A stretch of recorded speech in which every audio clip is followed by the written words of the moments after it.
Rage faces were crudely drawn, cartoon-like illustrations, typically drawn in software such as MS Paint, that conveyed a wide range of emotions, from frustration and joy to smugness and despair. And there was once a time they held a chokehold on the internet meme culture.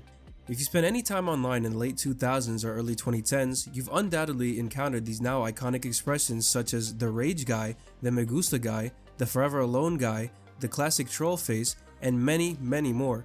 But what exactly are rage faces, and why did they become such a significant part of internet culture?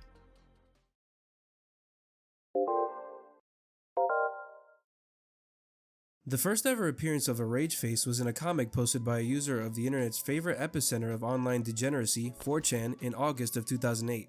The user shared the comic on 4chan's B board, commonly referred to as the random board, where anonymous users can post almost anything without having to adhere to any specific topic. The comic featured the now famous character, more widely known as the Rage Guy, which is a stick figure-esque drawing expressing frustration at the universal and unpleasant experience of water splashing back at him while taking a shit. And while the anonymous poster may not have known it at the time, his creation would go on to become the catalyst for a huge new wave of meme culture. But what made rage faces so culturally significant? Well, for starters, they democratized meme creation. Before rage faces, creating a meme often required some degree of graphic design knowledge. Rage comics, on the other hand, were easy to make thanks to the emergence of tools such as Dan Awesome's Rage Maker and Meme Generator. This accessibility turned rage faces into a kind of universal language for the internet. They weren't just funny, they were relatable. Keyword is were, by the way, they were funny. People used them to vent about bad Wi-Fi, awkward social encounters, and just general universal experiences. God, I'm looking at some of these and it's like, did I actually find any of these funny? Another reason is that rage comics created a sort of meme language through recurring characters such as Trollface, Why You Know, and Forever Alone. The meanings behind each character evolved beyond their creator's initial intent of what they were meant to represent and became a shorthand for specific emotions or scenarios, letting users express complex ideas with just an image and a few words.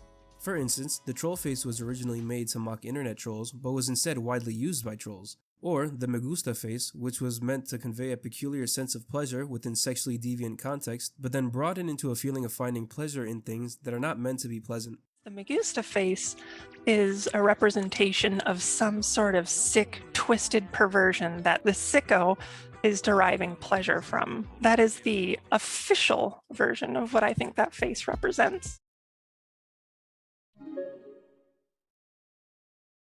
After the initial comic was posted to 4chan, many other social platforms similar to 4chan caught wind of this new meme format and it circulated rapidly. Rage comics were being posted all over on sites like Chessburger, RageStash, 9gag, Facebook, Instagram, which I can proudly admit I was a contributor to, and most notably Reddit. In December of 2008, just a few days before New Year's Day, the subreddit also known as F7U12, was created and was the largest contributor to not only the spread of rage comics, but also the creation of them. Nowadays, the subreddit is, of course, nowhere near the level of popularity it was once at in its glory days, but for such an old subreddit about very outdated memes, it's still relatively active with many posts still getting upwards of 100 upvotes and a handful of comments.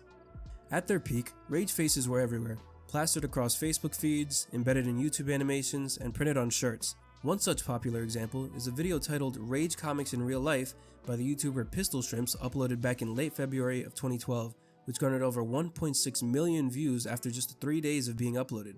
That video is now sitting at over 14 million views and has 5 follow-up videos.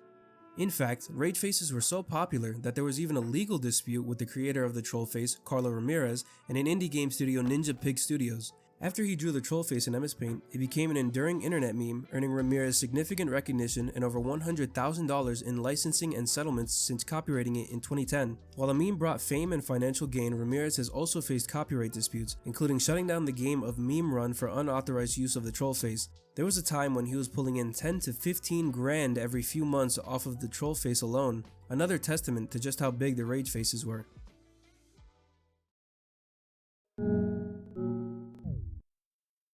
Rage faces transcended their origins, becoming one of the first meme phenomena to break into mainstream culture. For many, they represent a large nostalgic snapshot of a simpler time in internet history. But, as with all trends, their time in the spotlight didn't last forever, and by the mid-2010s, rage faces had largely fallen out of favor. Internet humor was changing, moving toward the now dubbed dank era of memes, which was one of my personal favorites.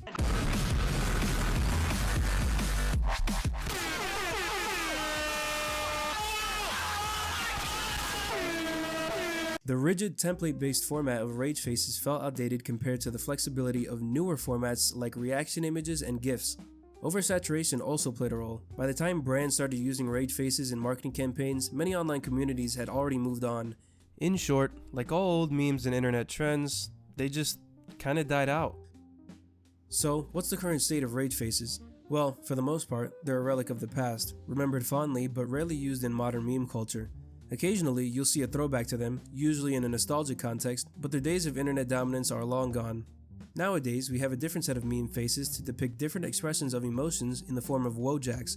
Although Wojaks were created at about the same time period as the original rage faces, they were much more niche, and now they have long outlived the rage faces.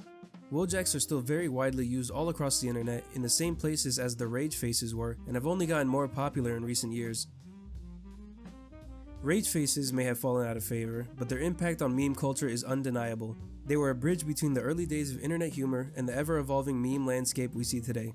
In many ways, they marked the first time the internet came together to create a shared visual language, one that transcended borders, languages, and cultural differences. For a brief moment in time, these crudely drawn faces united millions of users in expressing frustrations, joys, and absurdities of modern life. Their influence is still felt today in how we interact with memes and internet culture as a whole. Tools and platforms that allow easy meme creation owe part of their existence to the groundwork laid by rage faces. They also paved the way for the more intricate and layered humor we see in today's memes, proving that something as simple as an MS Paint drawing could spark a cultural phenomenon. And while they may not be relics of the past, remembered fondly but rarely seen, their legacy reminds us of a time when the internet felt like a playground, a space for creativity, relatability, and of course, a mild amount of tomfoolery.